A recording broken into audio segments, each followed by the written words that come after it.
5ই আগস্টের পরে ছাত্র জনতার ছাত্রদের প্রতি যে একটা আবেদন ছিল সেই আবেদনটা নষ্ট করে ফেলেছে বা হয়ে গিয়েছে। ছাত্ররা যদি এই রাজনৈতিক দলের জায়গায় সরাসরি প্রবেশ না করতেন তাহলে আমাদের সাকিবেরা যেটা বারবার বলার চেষ্টা করছেন যে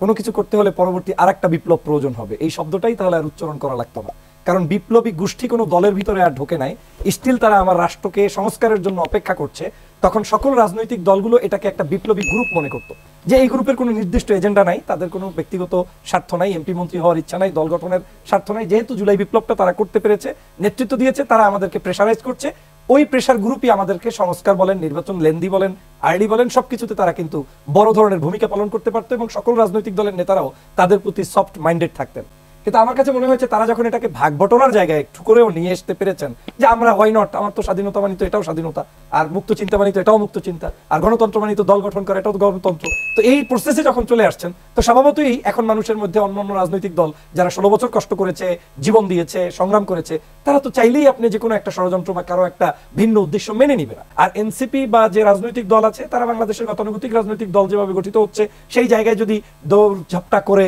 হাডুডু খেলে সে যদি আমাকে ল্যাং মেরে কিংবা প্রসেস করে খেলাধুলায় জিতে আসতে পারেন ভালো, আর না পারলে এ ধরনের বহু রাজনৈতিক উত্থান এবং পতনও বাংলাদেশের জনগণ দেখেছে।